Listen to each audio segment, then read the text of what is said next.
तर्क वितर्क में सतर्क होकर बात करना चाहिए। किसी को हम हराने हैं इसीलिए उसकी निजी मैटर और उसकी ज़िंदगी की जो बातें हुआ नहीं है उसमें उसको घसीट के वो लेके जाना सही नहीं है। अगर आप एक तर्कविद है, अगर आप सामने वाले के साथ बातचीत कर रहे हो, कोई मसले पर बातचीत कर रहे हो, कोई इश्यूज़ के ऊपर आप कोई रन डाउन कर रहे हो, तो इसका मतलब उसको नीचा दिखाने के लिए आप अगर कुछ नेगेटिव कंटेंट उस पर डालोगे, नेगेटिव चीज़ें बताओगे जो सरासर झूठ है, तो कोई भी बर्दाश्त नहीं करेगा। क्या हुआ कि मैं एक दो दिन पहले आई थिंक सुधांशु त्रिवेदी जी के ऊपर एक वीडियो बनाया, उनकी जो झूठी बातों के ऊपर। जो लोग मुझे, पुराने लोग हैं जो मुझे जानते हैं, इतना दिन से जो लोग जानते हैं मुझे, वो जानते हैं मैं एक प्रो बीजेपी आदमी हूँ। मैं बीजेपी के लिए हमेशा आगे रहता हूँ। इंटरनेशनल में बीजेपी का स्तर भी बड़ा है, दुनिया का सबसे बड़ा पार्टी है, अच्छे से अच्छे लोग उसके अंदर है। जैसे एक छोटी सी गंदा मच्छी पूरी तालाब को खराब कर देता है, कुछ मच्छियां हैं बीजेपी में जो गंदगी से भी गए गुजरे हैं, झूठे मक्कार हैं। तो आज की डेट में बीजेपी को मैं बेशक दिल से चाहता हूं, लेकिन कहीं ना कहीं मेरे झुकाव राहुल गांधी की ओर भी जा रहा है, क्योंकि काश वो बीजेपी में होते। वन ऑफ द जेम, वो क्या थे, कहाँ से पढ़ के आए थे, क्या चीज़ है, हिंदी की प्रॉब्लम जो थी वो बेशक बाहर पढ़े हैं, उनकी तरफ से उनकी मेंटालिटी कुछ अलग होगा, उनकी निजी मामला कुछ अलग होगा।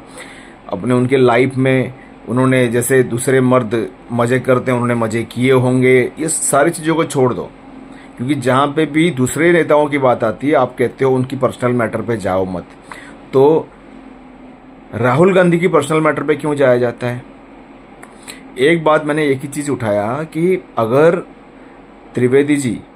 सुधांशु त्रिवेदी जी को इतना फिक्र था तो पहला काम था कि भाई पहले उसको टटोलते, पढ़ते। एप्स्टीन फाइल के अंदर महात्मा गांधी, क्या बोलते हैं उनका नाम, सोनिया गांधी, राहुल गांधी, सबका बोलने से पहले तो सोचो।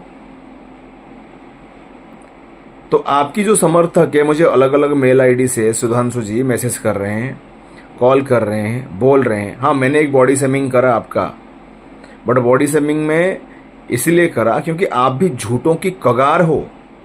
आपकी जो बात करने का तरीका मुझे लग रहा था काफ़ी आइडियल पर्सन होंगे आप, काफ़ी सुलझे हुए आदमी होंगे, सुलझे हुए, लेकिन आप सुलझे हुए निकले। मुझे लगा था कि आप एक बहुत बड़े दिग्दर्शक है, एक दिग्गज है, लेकिन जिस दिन आपके मुंह से गाली सुना, मादर चौथ करके एक गाली है, संसद में सुना, तब मैं समझ गया ये मोदी गवर्नमेंट खाली गाली गुलज करके खड़ा होने की कोशिश कर रहा है। जैसे भी कोई गलती पकड़ो तो आपका गाली चालू हो जाता है।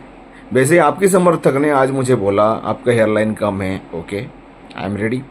आप पप्पू को पसंद करते हो, तो मैं उसको भी माँ बहन ऐसा करा जो बीजेपी वाला करता। असली बीजेपी वाला मैं भी हूँ, इसलिए मैं भी गाली देता हूँ ज़बरदस्त।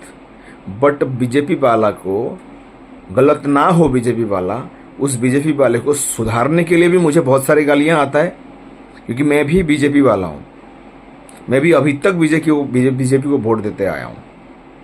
ये वीडियो मैं इसलिए बना रहा हूं उन समर्थकों के लिए जो लोग मुझे मैसेज कर रहे हैं, जो लोग मुझे उल्टा पुल्टा बोल रहे हैं। ज़्यादा नहीं बोल रहे हैं, कुछ ही लोग बोल रहे हैं, लेकिन उनकी वजह से मैं जो सुन रहा हूं, अगर मुझे किसी ने मैसेज किया और गाली दिया, उनकी माँ, बहन, खानदान, दादी, अम्मा, सबको मैं,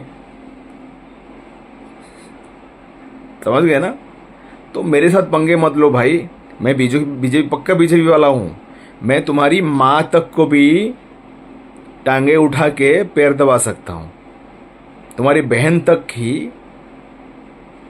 नया कपड़ा दिला सकता हूं, समझे? तुम्हारे बाप का लुंगी हटा के उसको पैंट शर्ट दे सकता हूं, तुम्हारे खानदान की सबके पीछे खड़ा हो सकता हूं दूसरों से बचाने के लिए। समझदार को इशारा काफ़ी है। आगे से मेरे साथ पंगे मत लो। ये जो लटकन घूम रहे हो ना तुम लोग, आगे पीछे मेल आईडी कर देते हो, उसमें सब्सक्राइबर एक भी नहीं है पिछले 5 साल से, 4 साल से, मतलब समझ में आ रहा है ये सारे के सारे नेगेटिव चीज़ें हैं, सारे के सारे फेक नेम से बनाया गया है। तो तुम्हारी औकात मुझे समझ में आती है। दल्ले हो, दल्ले ही रहोगे, तुम्हारी माँ का साकिना का। ठीक है, चलिए, टेक केयर।